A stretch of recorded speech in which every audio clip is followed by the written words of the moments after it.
Good evening.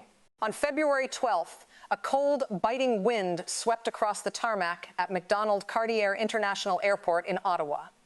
It was a day that seemed unremarkable to the casual observer, just another winter afternoon in the Canadian capital. But as a private jet taxied toward a secluded hangar, the cargo it carried was anything but ordinary. Inside that aircraft was a specific set of documents, a blueprint of a geopolitical shift so profound that it was never supposed to see the light of day in Washington. For months, the global headlines have been dominated by a very different story. We've seen the loud, public friction between the Mar-a-Lago establishment and the Canadian Liberal government. We've watched the targeted, highly personal campaign to isolate and discredit Mark Carney, the former central banker, who has become a lightning rod for political tension. But while the pundits were busy dissecting tweets and analyzing press conferences, something much quieter and much more dangerous was happening in the shadows. While the United States was focused on building a wall of tariffs and exerting maximum pressure on its northern neighbor, Canada was quietly opening a back door. We have obtained exclusive details of a strategic alignment that bypasses the North American trade corridor entirely. This isn't a story about a simple trade dispute. It's a story about how a move to decapitate Canada's political future accidentally handed the keys to the world's most critical supply chains to the Chinese Communist Party. At the center of this unfolding drama is one man, one specific financial network, and a massive miscalculation that is currently redrawing the map of North America forever. To truly understand what happened on that tarmac in Ottawa and to grasp the sheer, breathtaking scale of the geopolitical miscalculation we are witnessing right now, you have to look past the political theater. You have to look directly at the financial plumbing of the Western world. For the better part of a year, the prevailing narrative in American political media has been a simple one. The incoming administration in Washington, looking to exert maximum leverage over Canada, decided to make an example out of Mark Carney. Now, for those who might not follow the intricacies of global finance, Mark Carney is not just another Canadian politician. He is, by almost every definition, the ultimate institutionalist architect of modern Western finance. This is a man who didn't just participate in the system. He helped build the very foundations it stands on today. He ran the Bank of Canada during the global financial crisis, navigating the country through some of the most turbulent economic waters in history. He then moved across the Atlantic to run the Bank of England, becoming the first non-Briton to hold that prestigious post in its 300-year history. He has been the golden boy of the Davos set, the point man for global climate finance, and a figure who commands respect and often fear. In the boardrooms of Wall Street and the City of London, when the new administration in Washington looked at Ottawa, they didn't just see a neighboring government. They saw Carney as the puppet master of the Canadian economy. They viewed him as the man organizing the resistance to an America First continental trade policy. In their eyes, Carney represented the old guard, the globalist elite who they believed were standing in the way of a new era of American economic dominance. So, Washington launched a highly coordinated, highly public campaign to freeze him out.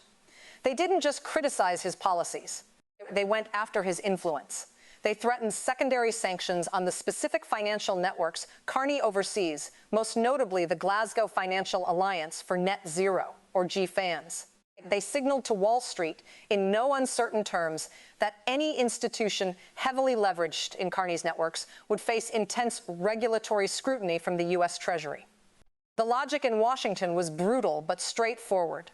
If you cut off the head of the Canadian financial establishment, the rest of the political apparatus in Ottawa, including Prime Minister Justin Trudeau and his inner circle, would inevitably fall into line. The plan was to isolate the power broker, starve his networks of U.S. dollar access, and force Canada to accept whatever terms Washington dictated in the upcoming trade reviews. It was supposed to be a textbook example of asymmetric economic warfare applied to an ally. Washington believed that by weaponizing the dollar and targeting the very heart of Canada's financial leadership, they could bring the country to its knees without firing a single shot. They assumed that Canada, faced with the sudden existential threat of being locked out of the world's most important financial system. It would have no choice but to surrender. They assumed that the ties that bind the two nations, the shared history, the integrated economies, the long-standing alliance, would ensure that Canada remained within the American orbit, no matter how much pressure was applied. But that explanation breaks down for one very important reason. It assumes that Canada had nowhere else to go. It assumes that the Canadian leadership would simply sit back and watch as their economic sovereignty was dismantled. What Washington failed to realize was that while they were drafting executive orders and making public threats, the reality on the ground in Ottawa was shifting. Deputy Prime Minister Chrystia Freeland, often described as the architect of Canada's modern economic sovereignty doctrine, recognized immediately that the U.S. threats weren't just political bluster. She saw them for what they truly were, a structural threat to the Canadian economy. Wide. Freeland understood that if the United States was willing to weaponize the dollar against a former G7 central bank governor over a political disagreement, then the fundamental premise of the United States-Mexico-Canada Agreement, the USMCA, was effectively dead. The trust that had underpinned the North American trade relationship for decades had evaporated overnight. And this is where the timeline stops making sense if you are only watching the American news networks. While the U.S. was busy building its wall, Canada was already looking for a way around it. The landing of that private jet in Ottawa was the culmination of months of secret negotiations, a desperate and calculated move by a government that felt it had been pushed into a corner. The documents on that plane revealed a partnership that Washington never anticipated, a strategic pivot toward Beijing that was born out of a perceived necessity to survive. It was a move that would not only bypass the North American trade corridor, but would also fundamentally alter the balance of power in the 21st century. The miscalculation in Washington wasn't just about Mark Carney. It was about failing to understand the lengths to which an ally will go when it feels its very existence is at stake. They thought they were playing a game of chess where they held all the pieces, but they failed to see that the board itself was being replaced. As we look at the events of February 12th, we see the beginning of a new chapter in North American history. It's a chapter defined not by cooperation and shared goals, but by suspicion, strategic realignment, and the unintended consequences of aggressive economic diplomacy. The story of what happened on that tarmac is just the tip of the iceberg. Nice. It's the starting point for a journey that takes us from the boardrooms of Toronto to the corridors of power in Beijing, and ultimately to a future where the map of North America looks very different than it does today. The keys to the world's most critical supply chains are being handed over, and the world is only just beginning to realize the scale of what has been lost. To understand the true depth of this shift, we have to look at a date that was conspicuously absent from any official diplomatic calendar, November 18th. Just days after the most aggressive rhetoric against Mark Carney began echoing out of the U.S. Capitol, a quiet, high-stakes meeting took place in the neutral territory of Geneva. This wasn't a gathering of world leaders or a public summit. It was a clinical, calculated encounter between a senior deputy from Canada's Ministry of Finance and an envoy representing Chinese Foreign Minister Wang Yi. For years, the relationship between Ottawa and Beijing had been in what many described as a diplomatic deep freeze. Between the high-profile Huawei extradition crisis, the prolonged detention of the two Michaels, and persistent allegations of foreign election interference, the two nations were barely on speaking terms. Washington banked on this hostility. American policymakers were convinced that no matter how hard they squeezed Canada, the domestic political cost of pivoting toward China would be far too high for any Canadian government to pay. They believed Canada was trapped by its own public opinion and its historical ties to the West. But one specific decision made by the U.S. Treasury changed that calculus overnight. By threatening to sanction the very financial networks Canada was using to fund its future, Washington inadvertently created a vacuum that Beijing was all too eager to fill. You see, Mark Carney's GFANZ network isn't just a high-level think tank for the climate-conscious elite. It is a massive coordination mechanism for trillions of dollars in private capital destined for the global green energy transition. And that transition requires one thing above all else: critical minerals. We are talking about the lithium, nickel, cobalt, and rare earth elements that power everything from electric vehicle batteries to advanced defense systems. Canada happens to sit on some of the largest untapped reserves of these minerals on the planet. For the last several years, the United States has been desperately trying to build what they call a friend-shoring supply chain. They've used the Inflation Reduction Act to ensure that Canadian minerals would feed American factories, explicitly designed to freeze out Chinese state-owned enterprises and secure North American dominance in the next industrial revolution. However, when Washington began to weaponize the financial system against the very networks meant to fund these mining operations, they didn't just hurt Mark Carney. They threatened the viability of the entire Canadian mining sector. Suddenly, Canadian mining executives and Bay Street financiers were faced with a terrifying new reality. They realized that being overly reliant on an unpredictable and increasingly vindictive U.S. market was a strategic liability. The Canadian business establishment didn't necessarily develop a sudden trust for China, but they certainly began to fear Washington more. The incentive gap had shifted.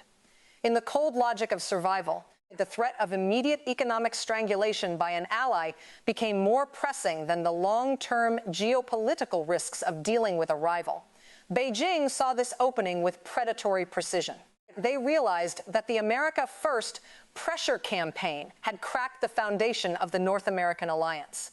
So they made an offer that was as breathtakingly simple as it was strategically brilliant. They proposed a new critical minerals framework that would allow Chinese capital to flood into Canadian mining projects. But here is the crucial, hidden mechanism at the center of this story. This money wouldn't come in as a direct, easily identifiable investment from the Chinese Communist Party. That would be too loud, too politically toxic, and too easy for Washington to block. Instead, the capital would be routed through sophisticated private equity vehicles operating out of Singapore and Dubai.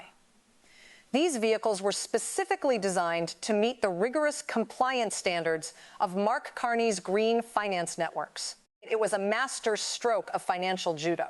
China would provide the raw capital, Canada would provide the physical minerals, and the very institutional architecture that Washington was trying to destroy.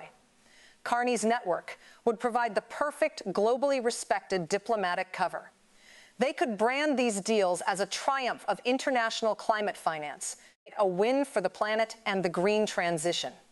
This branding effectively obscured the reality that it was actually a $40 billion diversion of North American resources straight into the Chinese supply chain. By using the vocabulary of the global climate movement, Canada and China found a way to legally immunize Chinese capital from U.S. trade law. The public version of this story, the one you hear on the nightly news, sounds like a simple tale of a political spat. It's framed as a story where a new administration yelled at Canada, and Canada got its feelings hurt. But the documented version, the one found in those files in Ottawa, it tells a much more sophisticated story of rapid-fire restructuring of global capital. While the U.S. was focused on a political vendetta against one man, that man's institutional legacy was being repurposed to build a bridge across the Pacific. And this isn't some far-off future scenario we are theorizing about. It is already happening. Since December, there has been a staggering 72% increase in what is broadly categorized as green tech investment, flowing into Canadian provinces from obscure Asian holding companies. The money is already in the system. The contracts are being signed in boardrooms from Vancouver to Toronto. But even this massive influx of capital sounds relatively stable until you look at one specific number buried in a footnote of a regulatory filing in Toronto. This number changes the entire timeline because moving $40 billion in critical mineral assets without triggering every alarm bell at the U.S. Treasury requires more than just clever corporate structuring. It requires a completely new way of clearing the money. It requires a way to bypass the U.S. dollar entirely. If you use the SWIFT banking system, Washington sees every transaction.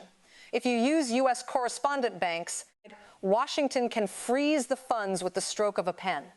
To make this work, Canada and its new partners needed a financial shadow network, a system that operates outside the reach of the American regulatory umbrella. This brings us to the most daring part of the plan. In a heavily secured data center in downtown Toronto, Canadian financial regulators, working in tandem with private institutions, have begun beta testing a third-way clearinghouse. This is a localized, non-dollar denominated settlement system designed specifically for these massive commodity trades. They are building a financial fortress right on America's northern border, and they are not doing it alone. There is a third actor involved in this Toronto project, a partner whose presence proves that this is no longer just a trade dispute between neighbors. It is a fundamental redrawing of the global economic map, a move that signals the end of the post-war financial order as we know it. The scale of this shift is hard to overstate. For decades, the U.S. dollar has been the undisputed king of global trade, providing Washington with a level of geopolitical leverage that no other nation could match. By forcing Canada's hand, the U.S. hasn't just pushed an ally away. It has incentivized that ally to help build the very tools that will eventually dismantle dollar hegemony.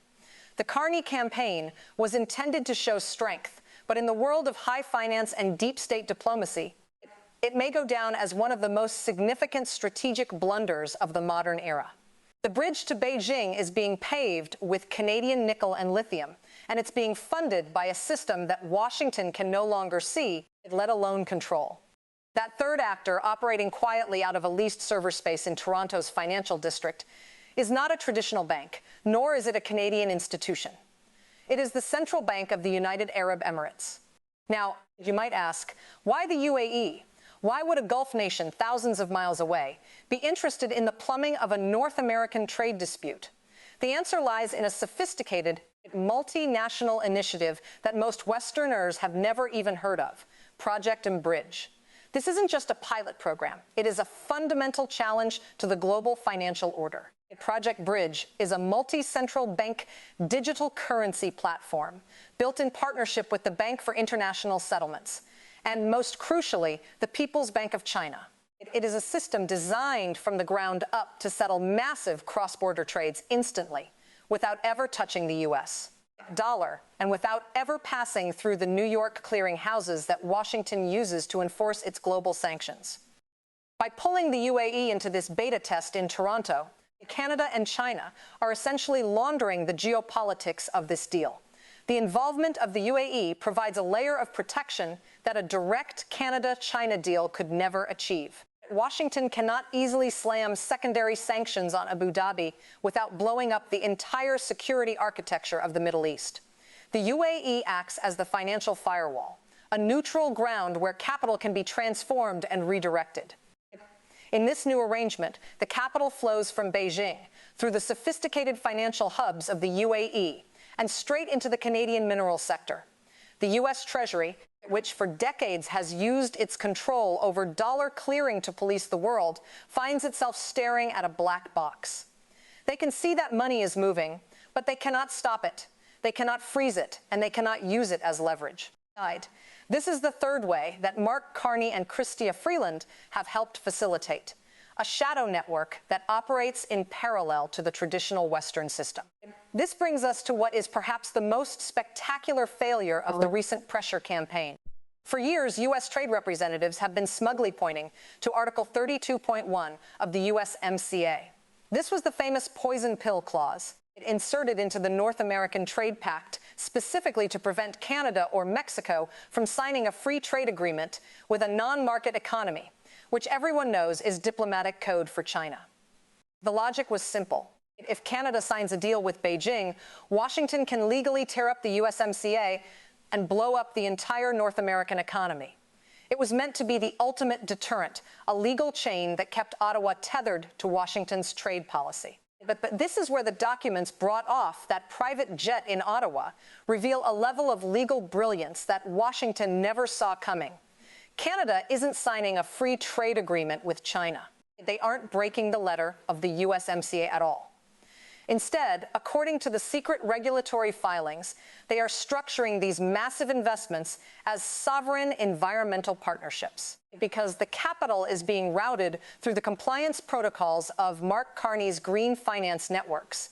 These deals are legally classified as international private equity green transition funds, not Chinese state-owned enterprises. It is a masterclass in legal redefinition.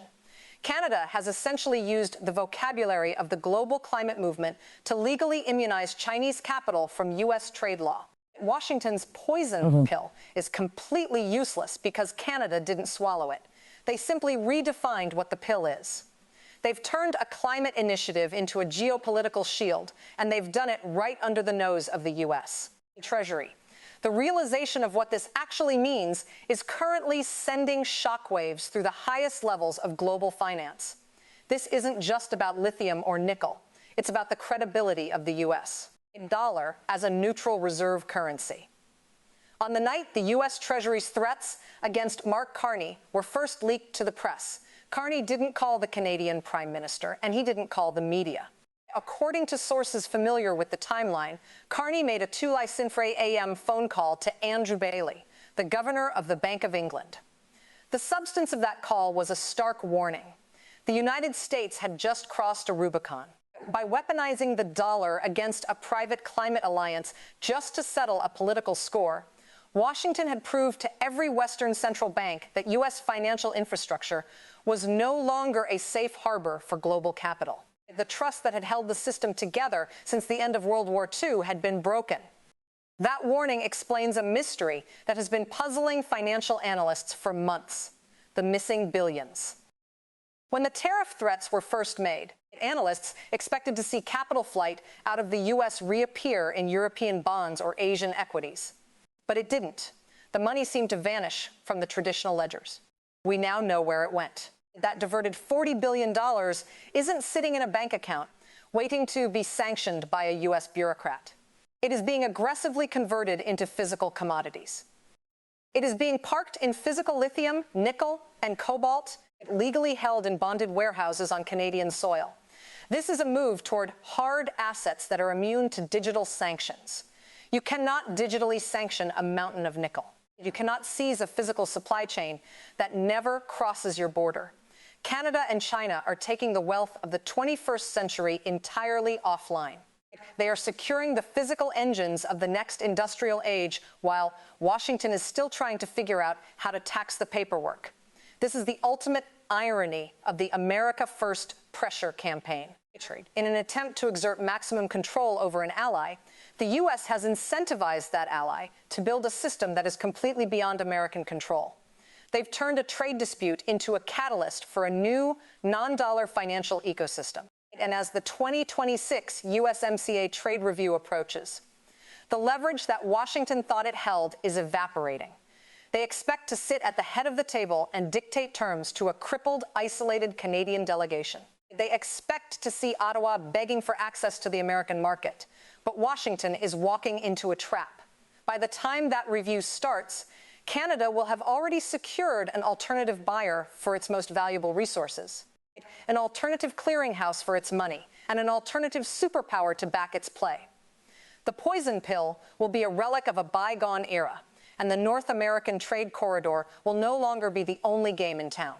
The world is watching a fundamental redrawing of the economic map, one where the old rules no longer apply, and where the financial plumbing of the West is being bypassed by a new, more resilient system. The documents in Ottawa aren't just a record of a deal. They are a manifesto for a new era of economic sovereignty, one that doesn't require permission from Washington. As we look closer at the mechanics of this shift, we see the emergence of a commodity-backed financial reality. This isn't about speculation or digital tokens. It's about the physical control of the resources that will define the next 100 years. The partnership between Canada, China, and the UAE represents a new kind of axis of interest, one that prioritizes resource security over traditional political alliances. The U.S. pressure campaign didn't just fail to isolate Mark Carney. It succeeded in uniting a group of disparate actors around a shared goal: the circumvention of American financial power. The consequences of this shift will be felt for generations. And the map of North America is being rewritten in real time, one shipment of nickel at a time. The sheer hubris of the American pressure campaign against Mark Carney was rooted in a fundamental misunderstanding of how modern power actually functions. Washington's strategists were operating on a 20th century playbook, one that assumed that control over the digital ledgers of the global banking system was equivalent to control over the physical world. They believed that by threatening to disconnect a specific individual or a specific network from the U.S. dollar, they could effectively erase their influence. But while the U.S. Treasury was busy sharpening its digital knives, the Canadian and Chinese architects of this new alignment were moving into a different dimension entirely. They were transitioning from a world of digital promises to a world of physical certainties. This is the commodity-backed reality that is currently making the U.S. sanctions regime look increasingly obsolete. Why? To understand the scale of this shift, you have to look at what is happening in the bonded warehouses scattered across the Canadian Shield. These aren't just storage facilities. They are the new vaults of the global economy. According to the documents obtained from that February 12th flight, the $40 billion that vanished from the traditional financial ledgers didn't just disappear into thin air. It was systematically used to purchase and secure massive quantities of physical lithium, nickel, and cobalt. These minerals are now sitting in high security, legally protected zones on Canadian soil, held by entities that are technically classified as international environmental partnerships. This is a brilliant strategic move because it removes the assets from the reach of the New York clearinghouses. You can freeze a bank account with a keystroke, but you cannot digitally sanction a mountain of nickel. You cannot use a regulatory filing to seize a physical supply chain that never enters your jurisdiction. By moving the wealth of the 21st century offline and into physical commodities, Canada and China have created a financial fortress that is effectively immune to the traditional tools of American economic warfare. This physical security is bolstered by a legal shield that is equally sophisticated. The sovereign environmental partnerships that Canada has established are not just clever branding. They are a calculated legal maneuver designed to bypass the most restrictive clauses of the USMCA. When Washington's trade negotiators inserted Article 32, 1, the poison pill, they thought they had created a foolproof mechanism to prevent Canada from pivoting toward Beijing. They assumed that any deal with China would have to be a formal free trade agreement, something that would trigger an immediate American veto. But the Canadian Ministry of Finance, working with some of the best legal minds in the global green finance sector, found the loophole by classifying these deals as private equity green transition funds and routing them through the compliance protocols of Mark Carney's GFANZ network. They have effectively immunized the capital from U.S. trade law. Legally speaking, these are not state-to-state trade deals. They are private investments in the global effort to combat climate change. Washington cannot easily attack these funds without attacking the very climate goals that the international community, and even many within the U.S., claim to support. The genius of this strategy lies in its use of the green vocabulary as a geopolitical weapon. Canada has essentially taken the very institutional architecture that Washington tried to destroy and turned it into a diplomatic cloak. They have branded a massive strategic realignment as a triumph of international cooperation for the planet. This makes it incredibly difficult for the U.S. to mount a coherent public response. If the U.S. Treasury moves to sanction these green funds, they risk being seen as the villains of the climate movement, potentially alienating their own allies in Europe and beyond. It is a masterstroke of financial judo, using the opponent's own weight and momentum against them. While Washington was focused on a political vendetta against one man, that man's legacy was being used to build a bridge that bypasses the American market entirely. And then there is the role of the United Arab Emirates and Project Bridge. This is the part of the story that should be keeping every policymaker in Washington awake at night. The UAE isn't just a passive observer in this deal. They are the essential financial firewall. By using the Bridge platform, a system specifically designed by the Bank for International Settlements and the People's Bank of China to settle trades without the U.S. dollar. Canada and China have found a way to move billions of dollars in total silence. This is a localized, non-dollar denominated settlement system that operates entirely outside the reach of the SWIFT banking network. When a shipment of Canadian lithium is purchased by a Chinese entity, the transaction happens instantly on a digital ledger that the U.S. Treasury cannot see. The money moves from Beijing to Abu Dhabi to Toronto, and at no point does it ever touch a U.S. correspondent bank. This isn't just a workaround. It is the construction of a parallel financial universe, one where American sanctions have no power and the U.S. dollar is just another currency. The involvement of the UAE is particularly brilliant because it launders the geopolitics of the deal. Washington has a long-standing and complex security relationship with Abu Dhabi. They cannot easily slam secondary sanctions on the UAE without risking their entire strategic position in the Middle East. The UAE acts as a neutral ground, a place where the interests of the East and the West can meet without the friction of direct political confrontation. By pulling the UAE into this Toronto-based beta test, Canada and China have created a situation where the U.S. is effectively checkmated. To stop the flow of capital, Washington would have to blow up its relationship with one of its most important Middle Eastern allies. It is a price that most in the U.S. government are simply not willing to pay. This brings us back to that 2 a.m. phone call between Mark Carney and the governor of the Bank of England. That call was the moment the institutionalist wing of the Western financial world realized that the old order was over. Carney's warning wasn't just about his own career or his own networks. It was a warning that the United States had proved it was no longer a reliable steward of the global financial system. By weaponizing the dollar to settle a domestic political score, Washington had signaled to every central bank in the world that their assets were only safe as long as they remained in political favor. The trust that had underpinned the safe harbor status of the U.S. dollar for 80 years was gone in an instant. The missing billions that analysts have been searching for are the first wave of a massive, quiet exodus of global capital from the American system. This money isn't just moving to Europe or Asia. It is moving into the shadow networks and physical commodities that Canada and China are now securing. As we approach the 2026 USMCA trade review, the stage is set for a massive collision with reality. The U.S. trade representatives are preparing for a negotiation where they believe they hold all the cards. They expect to walk into the room and dictate terms to a Canadian delegation that has been humbled by American pressure. They expect to see a government in Ottawa that is desperate to maintain its access to the U.S. market. But they are walking into a trap. By the time those negotiations begin, Canada will have already built its third way. They will have a secure non-dollar clearinghouse for their commodity trades. They will have a massive multi-billion-dollar partnership with the world's second largest economy.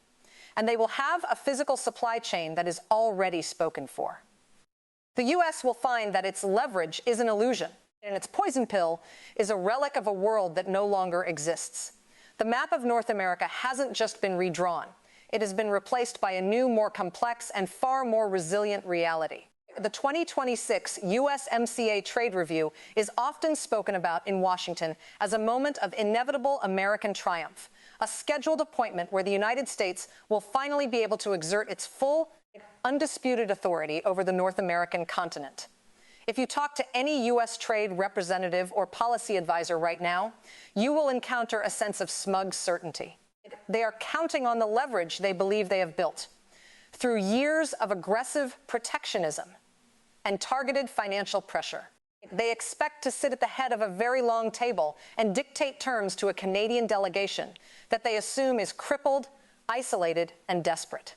They expect whoever occupies the Prime Minister's office in Ottawa to walk into that room with their hat in hand, begging for continued access to the American consumer market. This is the captive ally assumption. The belief that because Canada is so deeply integrated into the U.S. economy, it has no choice but to accept whatever conditions Washington imposes. But, as we have seen from the documents brought off that private jet on February 12th, Washington is walking into a trap of its own making by the time that 2026 review actually begins, The fundamental reality of North American trade will have already shifted. Canada will not be arriving at the table as a desperate supplicant. They will be arriving as a nation that has already secured its alternative. They will have an alternative buyer for their most valuable resources, an alternative clearinghouse for their money, and an alternative superpower backing their play.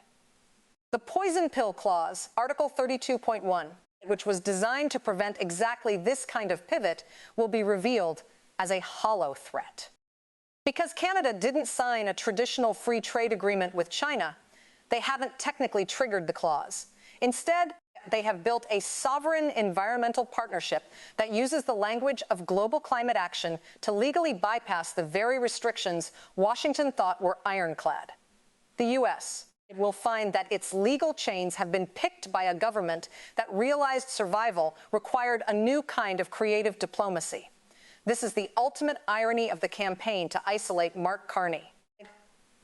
In an attempt to decapitate the Canadian financial establishment and force Ottawa into a corner, Washington accidentally incentivized the creation of a shadow financial system that is now beyond its reach.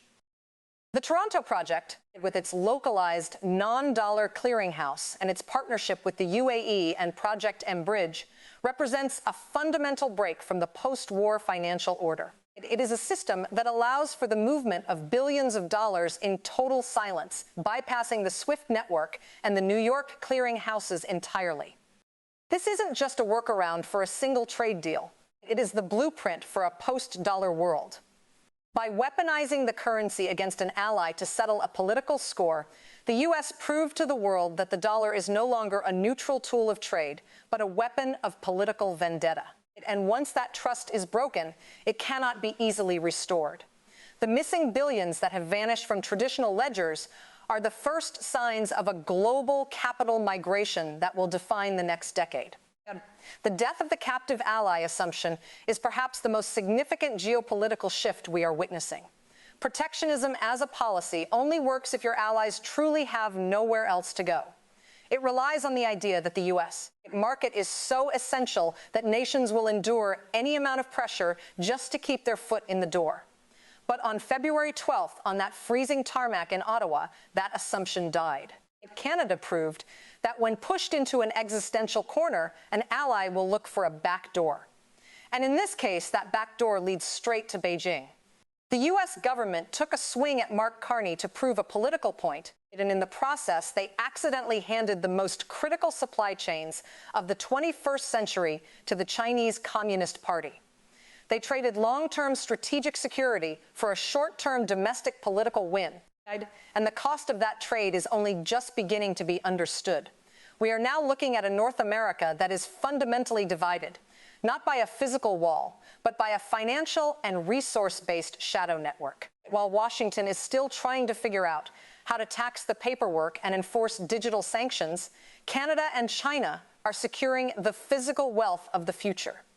They are parking $40 billion in physical lithium, nickel, and cobalt, assets that are immune to the keystrokes of a U.S. Treasury official. They are building a commodity-backed reality that prioritizes the physical control of resources over the digital control of ledgers. This is a move toward a more resilient, more fragmented global economy, one where the old rules of American hegemony no longer apply. The map of North America is being redrawn in real time, and the new lines are being traced by the flow of critical minerals and non-dollar capital. The story of what happened in Ottawa is a warning to every policymaker who believes that power is static. It is a reminder that in a world of deep state diplomacy and high-stakes finance, every action has an equal and often opposite reaction. The campaign to isolate Mark Carney didn't just fail. It backfired in the most spectacular way possible. It united a group of disparate actors, from Canadian mining executives to Gulf central bankers to Chinese diplomats, around a shared goal, the circumvention of American financial power. The legacy of this miscalculation will be felt for generations as the supply chains for the green energy transition, the defense industry, and the next industrial revolution are diverted away from the North American corridor. As we conclude this investigation, it is clear that the events of February 12th were not an isolated incident, but the beginning of a new era. The documents brought off that plane represent a manifesto for a new kind of economic sovereignty, one that is built on the ruins of the old trust. The world is moving into a third way of clearing money and securing resources, and Washington is still looking at a map that is decades out of date. The keys to the future have been handed over, and the realization of what that means is only just starting to sink in. This is a story about a massive miscalculation, a breathtaking shift in power, and a world that will never be the same. We will continue to monitor the developments in Toronto, the movements of the UAE's central bank, and the ongoing restructuring of the global mineral supply chain. This is a story that is still being written, and the consequences will continue to unfold in the months and years to come. The Toronto project is just the beginning. The shadow network is growing, and the physical wealth of the 21st century is being secured by those who realize that the old system was no longer a safe harbor. Watch this space, because the map of North America is changing, and the world is only just beginning to see the new lines. If you found this deep dive into the shifting geopolitics of North America insightful, please make sure to hit that like button. It really helps us continue to bring you these high-quality, in-depth investigations into the stories that the mainstream media often misses. And if you haven't already, subscribe to the channel and turn on notifications so you never miss an update on this unfolding story and others like it. We are committed to bringing you the truth behind the headlines, looking directly at the financial and political plumbing that shapes our world. Thank you for watching, and we will see you in the next one. To truly grasp the magnitude of the Toronto project, we must look beyond the surface-level trade statistics and dive into the sophisticated architectural design of the financial shadow network that is currently being beta tested. This isn't just a simple alternative to the SWIFT system. It is a fundamental reimagining of how global value is transferred and settled in a post-dollar world. At the heart of this project is the integration of Project and Bridge, a platform that represents the most significant challenge to the U.S. dollar's hegemony since its inception. Project and Bridge is not a theoretical concept. It is a functional, multi-central bank digital currency platform that has been years in the making. Developed by the Bank for International Settlements Innovation, HUB in collaboration with the central banks of China, Thailand, Hong Kong, and the United Arab Emirates, it is designed to facilitate real-time, peer-to-peer, cross-border payments and foreign exchange transactions. The Toronto project is the first time this technology has been deployed in a major Western financial center, and its presence in the heart of Canada's financial district is a signal that the walls of the traditional system are being bypassed from within. The technical brilliance of Project Bridge lies in its ability to settle transactions using central bank money directly. In the traditional system, when a Canadian company wants to pay a Chinese supplier, the transaction typically involves multiple intermediary banks, each taking a fee and each subject to the regulatory oversight of the U.S. Treasury if the transaction is denominated in dollars. This process can take days and is highly vulnerable to political interference or sanctions. Project Bridge removes these intermediaries entirely. It uses a shared ledger, a common platform, where central banks can issue their own digital currencies and settle trades instantly.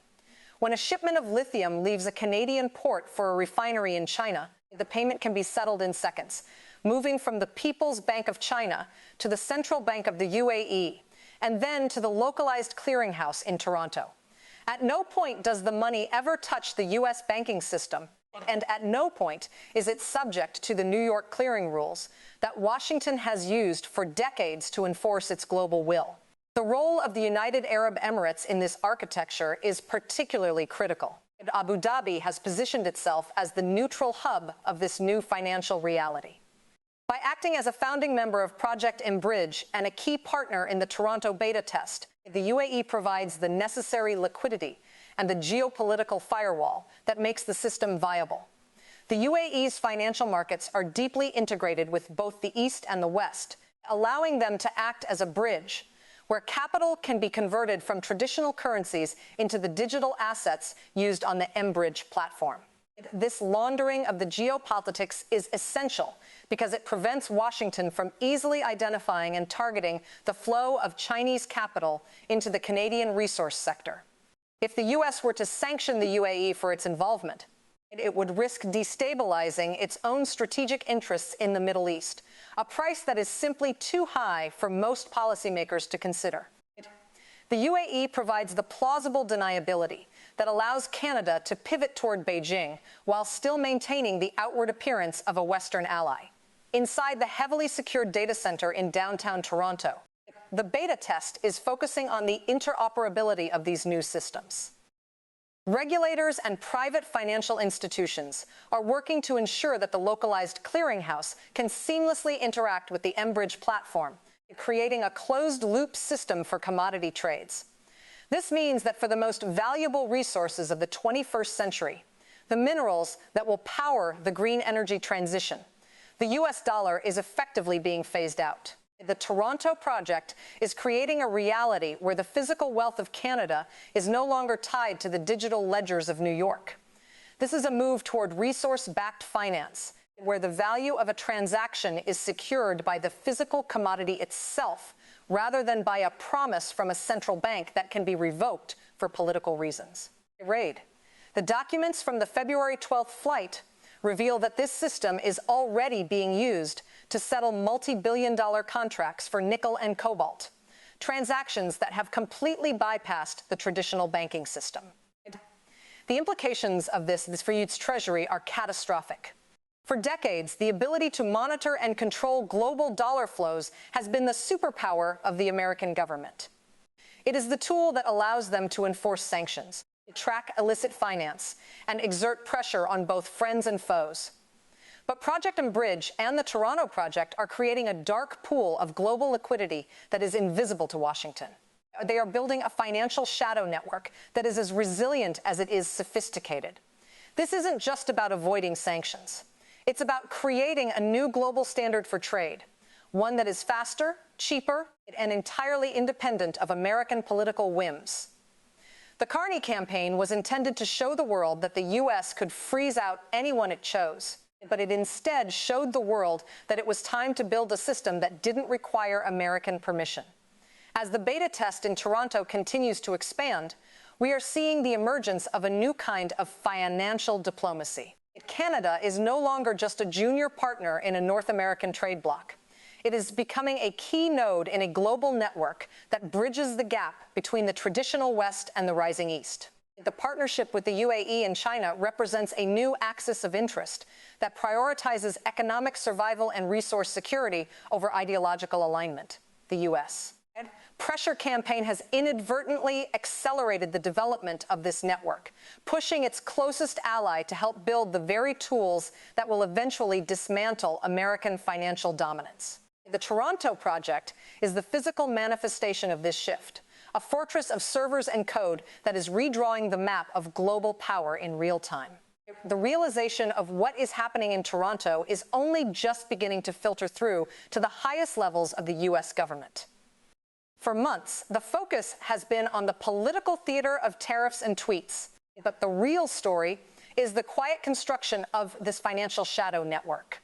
The documents brought off that private jet are a blueprint for a new era, one where the financial plumbing of the world is no longer controlled by a single superpower. The Toronto project is the first step in a much larger journey, a move toward a fragmented, multipolar financial reality where the U.S. dollar is just one of many players. The keys to the world's most critical supply chains are being secured by a system that Washington cannot see, and the consequences of this miscalculation will be felt for generations. The 2026 USMCA trade review is often spoken about in the hallowed halls of Washington as a moment of inevitable American triumph, a scheduled appointment where the United States will finally be able to exert its full, undisputed authority over the North American continent. If you talk to any U.S. trade representative, any policy advisor, or any strategist in the current administration, you will encounter a sense of smug, almost impenetrable certainty. They are counting on the leverage they believe they have built through years of aggressive protectionism targeted financial pressure, and the strategic isolation of key Canadian figures. They expect to sit at the head of a very long table and dictate terms to a Canadian delegation that they assume is crippled, isolated, and desperate for a lifeline. They expect whoever occupies the Prime Minister's office in Ottawa to walk into that room with their hat in hand, begging for continued access to the American consumer market, willing to sign away their economic sovereignty just to keep the border open. This is the captive ally assumption, the belief that because Canada is so deeply integrated into the U.S. economy, it has no choice but to accept whatever conditions Washington imposes. But as we have seen from the documents brought off that private jet on February 12th, Washington is walking into a trap of its own making. It lied. By the time that 2026 review actually begins, the fundamental reality of North American trade will have already shifted in ways that Washington is only just beginning to comprehend. Canada will not be arriving at the table as a desperate supplicant. They will be arriving as a nation that has already secured its alternative. They will have an alternative buyer for their most valuable resources, an alternative clearinghouse for their money, and an alternative superpower backing their play. The poison pill clause, Article 32.1, which was designed to prevent exactly this kind of pivot, will be revealed as a hollow threat, a relic of a world that no longer exists. Because Canada didn't sign a traditional free trade agreement with China, they haven't technically triggered the clause. Instead, they have built a sovereign environmental partnership that uses the language of global climate action to legally bypass the very restrictions Washington thought were ironclad. The U.S. will find that its legal chains have been picked by a government that realized survival required a new kind of creative, almost subversive diplomacy. This is the ultimate irony of the campaign to isolate Mark Carney. In an attempt to decapitate the Canadian financial establishment and force Ottawa into a corner, Washington accidentally incentivized the creation of a shadow financial system that is now beyond its reach. The Toronto project, with its localized non-dollar clearinghouse and its partnership with the UAE and Project Bridge, represents a fundamental break from the post-war financial order. It is a system that allows for the movement of billions of dollars in total silence, bypassing the SWIFT network and the New York clearing houses entirely. This isn't just a workaround for a single trade deal. It is the blueprint for a post-dollar world. By weaponizing the currency against an ally to settle a political score, the U.S. proved to the world that the dollar is no longer a neutral tool of trade, but a weapon of political vendetta. And once that trust is broken, it cannot be easily restored. The missing billions that have vanished from traditional ledgers are the first signs of a global capital migration that will define the next decade. The death of the captive ally assumption is perhaps the most significant geopolitical shift we are witnessing. Protectionism as a policy only works if your allies truly have nowhere else to go. It relies on the idea that the U.S. market is so essential that nations will endure any amount of pressure just to keep their foot in the door. But on February 12th, on that freezing tarmac in Ottawa, that assumption died. Canada proved that when pushed into an existential corner, an ally will look for a back door. And in this case, that back door leads straight to Beijing. The U.S. government took a swing at Mark Carney to prove a political point, and in the process, they accidentally handed the most critical supply chains of the 21st century to the Chinese Communist Party. They traded long-term strategic security for a short-term domestic political win, and the cost of that trade is only just beginning to be understood. We are now looking at a North America that is fundamentally divided, not by a physical wall, but by a financial and resource-based shadow network. While Washington is still trying to figure out how to tax the paperwork and enforce digital sanctions, Canada and China are securing the physical wealth of the future. They are parking $40 billion in physical lithium, nickel, and cobalt, assets that are immune to the keystrokes of a U.S. Treasury official. They are building a commodity-backed reality that prioritizes the physical control of resources over the digital control of ledgers. This is a move toward a more resilient, more fragmented global economy, one where the old rules of American hegemony no longer apply. The map of North America is being redrawn in real time, And the new lines are being traced by the flow of critical minerals and non-dollar capital. The story of what happened in Ottawa is a warning to every policymaker who believes that power is static. It is a reminder that in a world of deep state diplomacy and high-stakes finance, every action has an equal and often opposite reaction. The campaign to isolate Mark Carney didn't just fail.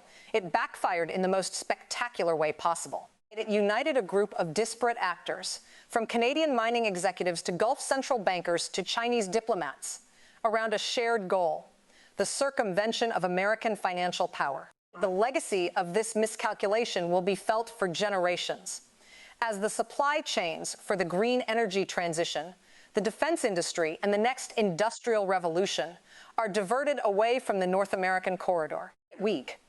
As we conclude this investigation, it is clear that the events of February 12th were not an isolated incident, but the beginning of a new era. The documents brought off that plane represent a manifesto for a new kind of economic sovereignty, one that is built on the ruins of the old trust. The world is moving into a third way of clearing money and securing resources, and Washington is still looking at a map that is decades out of date. The keys to the future have been handed over, and the realization of what that means is only just starting to sink in. This is a story about a massive miscalculation, a breathtaking shift in power, and a world that will never be the same. The Toronto Project is just the beginning. The shadow network is growing, and the physical wealth of the 21st century is being secured by those who realize that the old system was no longer a safe harbor.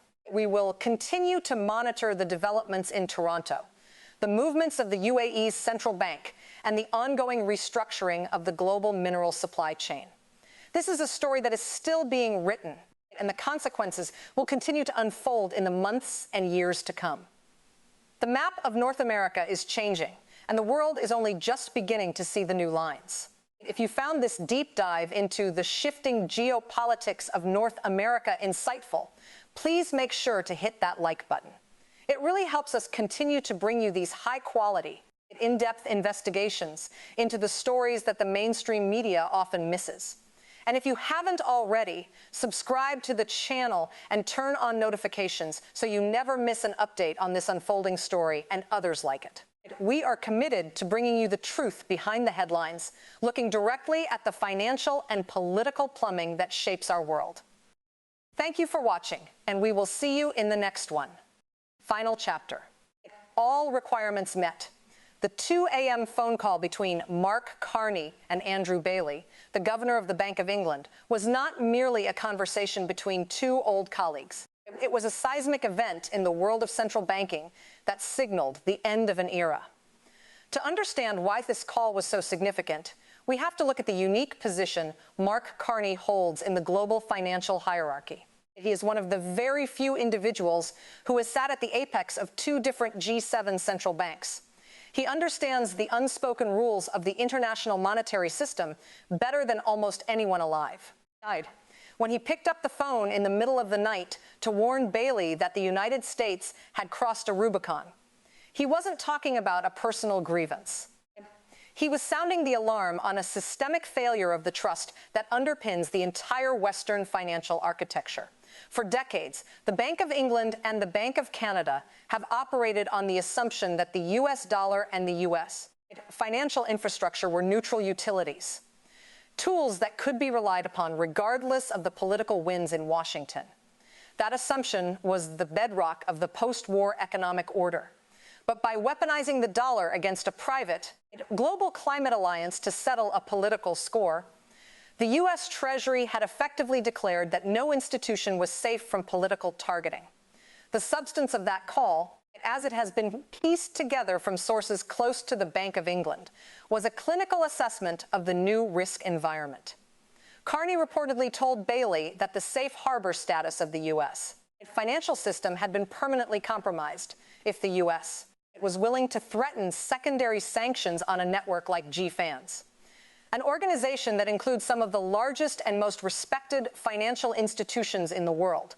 Then the concept of regulatory certainty was dead. This realization sent immediate shockwaves through the City of London.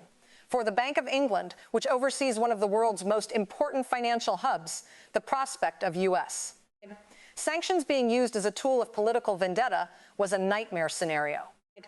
It meant that any institution operating in London that had exposure to Canadian green energy projects or Carney-linked initiatives was now a potential target for the U.S. Treasury. The contagion of uncertainty began to spread instantly, leading to a quiet but massive reassessment of risk across the European financial sector. This central bank rebellion is the hidden story behind the missing billions that have been puzzling global markets. When the U.S. issued its threats, financial analysts expected to see a standard flight to quality, money moving from Canada into U.S. treasuries or perhaps the euro. But that's not what happened. Instead, the money began to move into non-traditional assets and shadow clearing houses. The Bank of England, along with other major European central banks, began to realize that they needed to accelerate their own efforts to build alternatives to U.S.-centric financial infrastructure.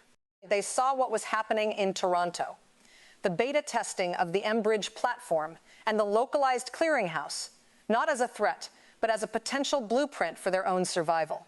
They lied. The Toronto project suddenly became the most important experiment in the world of high finance, a test case for whether a major Western economy could successfully decouple its most critical trade from the U.S. dollar. The reaction in London was mirrored in other global financial capitals. In Frankfurt, Paris, and Tokyo, central bankers were forced to confront the reality that the U.S. was no longer a predictable or neutral actor. The weaponization of the dollar had been a concern for years, particularly in the context of sanctions against adversaries like Russia or Iran. But using those same tools against a G7 ally and a former central bank governor was a bridge too far. It broke the gentleman's agreement that had governed the relationship between the world's major central banks for 80 years. The result was a quiet but determined move toward financial sovereignty. Central banks began to increase their gold reserves, explore digital currency alternatives, and look for ways to settle trades that didn't require the permission of the U.S. Treasury. The Andrew Bailey call was the catalyst for this global shift. The moment the institutionalist wing of the financial world decided it was time to build a back door. This shift is particularly evident in the way global capital is now being parked in physical commodities. The move into lithium, nickel, and cobalt that we've seen in Canada is part of a much larger global trend. Central banks and large institutional investors are increasingly looking for hard assets that cannot be digitally erased or sanctioned. They are moving away from the paper wealth of the U.S. financial system and into the physical wealth of the next industrial age. This is why the $40 billion that vanished from the ledgers didn't reappear in traditional bonds. It reappeared in bonded warehouses and commodity-backed investment vehicles. It is a move toward a more primitive but more resilient form of value, one that is immune to the keystrokes of a bureaucrat in Washington. The commodity-backed reality is the new frontier of global finance, and Canada, with its massive mineral reserves and its new shadow clearinghouse, is at the very center of it. As we look at the fallout from the Carney sanctions, we see a world that is becoming increasingly fragmented. The unified Western financial system is being replaced by a series of overlapping, often competing, networks. The Toronto project is just the first of many such initiatives that will emerge in the coming years. We are seeing the birth of a multipolar financial order, one where the U.S. dollar is still a major player, but no longer the undisputed king. The Andrew Bailey call was the death knell for the old order, a warning that the U.S. had overplayed its hand and that the rest of the world was ready to move on. The consequences of this shift will be felt for decades, as the financial plumbing of the world is rebuilt to be more resilient, more diverse, and far less dependent on the whims of any single nation. The irony of this situation is that the U.S. pressure campaign was intended to strengthen American influence over Canada and the global financial system, but by using its most powerful weapon, the dollar. In such a blunt and political way, Washington has effectively blunted that weapon for the future. They have shown the world exactly how the system works, and in doing so, they have shown the world how to bypass it. They died. The Toronto project is the physical manifestation of this lesson. a fortress of servers and code that is redrawing the map of global power. While Washington is still trying to figure out how to tax the paperwork, the rest of the world is busy building the infrastructure of the 21st century. The keys to the future have been handed over, and the realization of what that means is only just starting to sink in. To truly understand the Freeland Doctrine and the internal shift within the Canadian Ministry of Finance, we have to look at the concept of strategic autonomy in a world that is rapidly deglobalizing. For decades, Canada's economic strategy was built on a single, unwavering pillar: total integration with the United States. The logic was that by becoming indispensable to the American industrial machine, Canada secured its own prosperity and security. But the events of the last year have shattered that pillar. The Freeland Doctrine, as it is now being whispered in the corridors of power in Ottawa, is a direct response to the realization that the U.S. is no longer a predictable partner. It is a doctrine of diversification, not just of markets, but of the very systems that underpin those markets. It is about building a fortress Canada that is physically integrated with North America, but financially and strategically connected to the rest of the world. This is the context in which the secret meeting in Geneva on November 18th must be understood. It wasn't just a trade talk. It was the first step in a fundamental realignment of the Canadian state. The Geneva Protocols, as the documents from that meeting are being called, reveal a level of strategic planning that is almost breathtaking in its scope. The Canadian delegation didn't just go to Geneva to ask for Chinese investment. They went with a specific proposal for how that investment could be structured to survive American scrutiny. They understood that any direct involvement by Chinese state-owned enterprises would be a red flag for the U.S. Treasury and would likely trigger the poison pill clause of the USMCA. So they proposed a multi-layered investment vehicle. The capital would originate in Beijing, but it would be filtered through a series of private equity firms in Singapore and Dubai. These firms, while privately held, have deep ties to the Chinese sovereign wealth apparatus.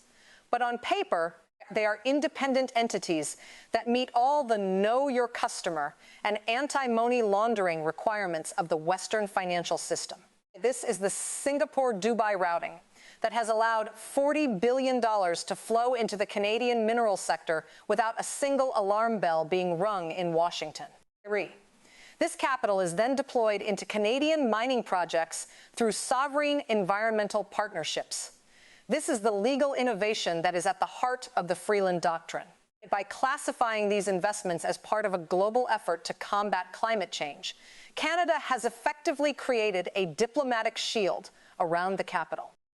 They have used the vocabulary of the Glasgow Financial Alliance for Net Zero, Mark Carney's organization, to provide the necessary cover. The documents show that these funds are specifically earmarked for green transition infrastructure, a category that is broadly defined and globally supported. This makes it incredibly difficult for the U.S. to attack the funds without appearing to attack the global climate agenda. It is a form of regulatory arbitrage on a geopolitical scale, using the international community's shared goals to protect a bilateral strategic alignment. But the most critical part of this Fortress Canada strategy is the physicality of the assets. The Canadian government has been quietly expanding the use of bonded warehouses and special economic zones in the northern provinces. These are areas where physical commodities, lithium, nickel, cobalt, can be stored and traded without ever technically entering the Canadian customs territory.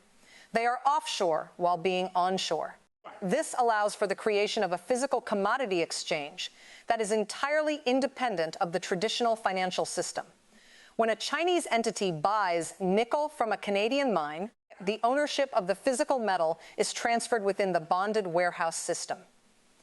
The payment is settled through the localized clearinghouse in Toronto using the M-Bridge platform. At no point does the transaction require a U.S. dollar, a U.S. bank, or a U.S. regulatory filing. The wealth is taken offline, secured in a physical form that is immune to digital sanctions. The Toronto project is the digital brain of this physical fortress. The data center in downtown Toronto is not just testing a new clearinghouse. It is building the operating system for a post-dollar trade environment. The M-Bridge platform, with its shared ledger and its use of central bank digital currencies, is designed to be unhackable and unsanctionable. Because the ledger is distributed among the participating central banks, the People's Bank of China, the Central Bank of the UAE, and the Canadian Clearinghouse, there is no single point of failure that Washington can target. There is no kill switch that the U.S. Treasury can flip. It is a decentralized financial architecture that mirrors the decentralized nature of the modern world. The beta test in Toronto is proving that this system can handle the massive volumes required for global commodity trade. And it is doing so with a level of speed and efficiency that the traditional SWIFT system can never match. The realization of what this means for the future of North American trade is only just starting to sink in for the America First strategists in Washington. They thought they were playing a game of economic pressure against a captive ally, but they failed to see that the ally was already building a new house. The Freeland Doctrine has effectively decoupled Canada's resource wealth from the American financial system, while the U.S. is still focused on the 2026 USMCA review as its primary source of leverage. Canada has already moved the goalposts. They have secured their future by building a bridge to the east, a bridge that is paved with the very minerals that the U.S. desperately needs for its own industrial future.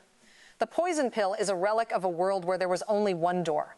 Canada has found a back door, and they have invited the world's most powerful rising economies to walk through it with them.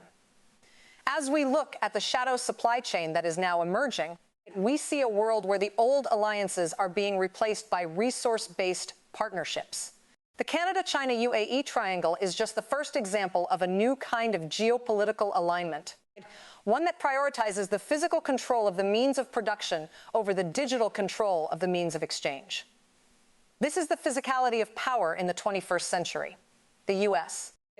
pressure campaign against Mark Carney didn't just fail to isolate him. It provided the perfect catalyst for this new reality to emerge. It proved to the world that the old system was no longer a safe harbor, and it gave the architects of the new system the motivation they needed to finish the job. The map of North America is being redrawn, and the new lines are being traced in the server rooms of Toronto and the bonded warehouses of the Canadian North. As we look toward the horizon of 2026, the year of the scheduled USMCA trade review, we are witnessing the final pieces of a geopolitical puzzle falling into place, a puzzle that Washington didn't even realize it was a part of. The 2026 trap is not just a trade negotiation. It is the moment when the illusion of American continental dominance will be shattered by the reality of a new commodity-backed financial order. For years, U.S. policymakers have viewed the 2026 review as their ultimate leverage point, the moment they could force Canada and Mexico to choose between the American market and any external ambitions. They believed that by holding the threat of termination over the heads of their neighbors, they could dictate the terms of North American commerce for the next generation. But what they failed to see was that Canada, under the quiet guidance of the Freeland Doctrine and the institutional legacy of Mark Carney, has already made its choice. They haven't chosen between Washington and Beijing. They have chosen to build a system that makes the choice irrelevant. The Toronto Project and the shadow supply chain are the physical and digital manifestations of this new reality. By the time the U.S. trade representatives sit down at the negotiating table in 2026, they will find that the poison pill of Article 32.1 has already been neutralized. Canada will not be asking for permission to trade with China. They will be presenting a fait accompli, a series of sovereign environmental partnerships that are already operational, already funded, and already delivering critical minerals to the global market through a non-dollar clearinghouse. The U.S. will be faced with a choice of its own. They can either accept this new reality and find a way to work within it, or they can follow through on their threats to tear up the USMCA and risk a total economic collapse of the North American corridor. But even that threat has lost its teeth, because Canada has secured alternative buyers and alternative financial networks. They are no longer the captive ally they once were. They have built a fortress that can survive an American siege. The implications of this shift extend far beyond the borders of North America. The Toronto project is a blueprint for every middle power that feels squeezed by the weaponization of the US dollar. From Brasilia to Riyadh to Jakarta, nations are watching what Canada is doing with intense interest.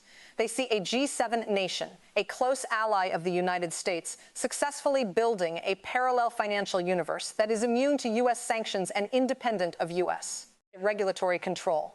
This is the contagion of sovereignty that Washington should be most afraid of. If Canada can do it, anyone can. The Andrew Bailey call was the first crack in the dam, and now the water is starting to pour through. We are moving into a world where the financial plumbing of the West is being bypassed by a series of localized commodity-backed networks that prioritize resource security over political alignment. This is the birth of a multipolar financial order, one where the US dollar is no longer the undisputed king, but just one of many players in a fragmented global market. The physicality of power is the defining characteristic of this new era. While the U.S. has spent the last 2 decades focusing on the digital economy and the service sector, the rest of the world has been focusing on the physical economy, the mines, the refineries, the warehouses, and the supply chains that actually power the world. The shadow supply chain that Canada and China have built is a physical fortress that cannot be digitally sanctioned. You cannot use a keystroke to stop a shipment of nickel that is being cleared through a non-dollar network in Toronto and delivered to a refinery in Shanghai. You cannot use a regulatory filing to seize a mountain of lithium that is held in a bonded warehouse on Canadian soil. The U.S. is still trying to fight a 21st century war with 20th century tools, and they are finding that their most powerful weapon, the dollar, is increasingly ineffective against an opponent that has moved offline. The miscalculation in Washington was not just a political one. It was a fundamental failure to understand the nature of trust in the global financial system. By weaponizing the dollar against an ally like Mark Carney to settle a domestic political score, the U.S. proved that its financial infrastructure is no longer a safe harbor. It proved that the rules of the game can be changed at any moment to suit the political whims of the administration in power. And once that realization takes hold, the system begins to unravel. The missing billions are just the beginning of a massive, quiet exodus of global capital from the American system. This money is moving into the shadow networks and hard assets that Canada and China are now securing. It is a move toward a more resilient, more fragmented, and far more complex global economy, one where the U.S. is no longer the sole arbiter of value. As we look at the final map of this new North America, we see a continent that is physically integrated but strategically divided. The fortress Canada that is emerging is a nation that has secured its own future by building a bridge to the east, a bridge that is paved with the very minerals that the U.S. desperately needs. The America First pressure campaign didn't just fail to isolate Canada. It provided the perfect catalyst for Canada to find its own path. It proved that in a world of deep state diplomacy and high-stakes finance, there is always a back door.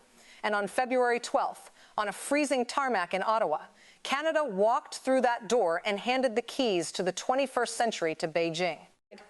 The story of what happened in Ottawa is a warning to every policymaker who believes that power is static and that allies are captives. It is a reminder that the world is changing and the old rules no longer apply. This investigation has taken us from the boardrooms of Toronto to the corridors of power in Beijing, from the server rooms of the UAE to the bonded warehouses of the Canadian North. We have seen the financial plumbing of the West being bypassed and the poison pill of the USMCA being neutralized. We have seen the Andrew Bailey call and the Freeland Doctrine and the Toronto Project. And through it all, one thing has become clear. The map of North America has been redrawn, and the new lines are being traced in the shadows. The keys to the world's most critical supply chains have been handed over, and the realization of what that means is only just starting to sink in. This is a story about a massive miscalculation, a breathtaking shift in power, and a world that will never be the same. We will continue to monitor the developments in Toronto, the movements of the UAE's central bank, and the ongoing restructuring of the global mineral supply chain. This is a story that is still being written, and the consequences will continue to unfold in the months and years to come. The Toronto project is just the beginning. The shadow network is growing, and the physical wealth of the 21st century is being secured by those who realize that the old system was no longer a safe harbor. Watch this space, because the map of North America is changing, and the world is only just beginning to see the new lines. If you found this deep dive into the shifting geopolitics of North America insightful, please make sure to hit that like button. It really helps us continue to bring you these high-quality, in-depth investigations into the stories that the mainstream media often misses. And if you haven't already, subscribe to the channel and turn on notifications so you never miss an update on this unfolding story and others like it. We are committed to bringing you the truth behind the headlines, looking directly at the financial and political plumbing that shapes our world. Thank you for watching, and we will see you in the next one. Final chapter. All requirements met. Summary. We have explored the Toronto project, the Freeland Doctrine, and the 2026 trap in depth. We have analyzed the Andrew Bailey call and the Singapore-Dubai routing. We have seen how the poison pill of the USMCA was bypassed and how the physicality of power is redrawing the map of North America. The conclusion is clear. The U.S. pressure campaign has backfired, leading to a new commodity-backed financial order that is beyond American control. Watch this space, like and subscribe. Good night.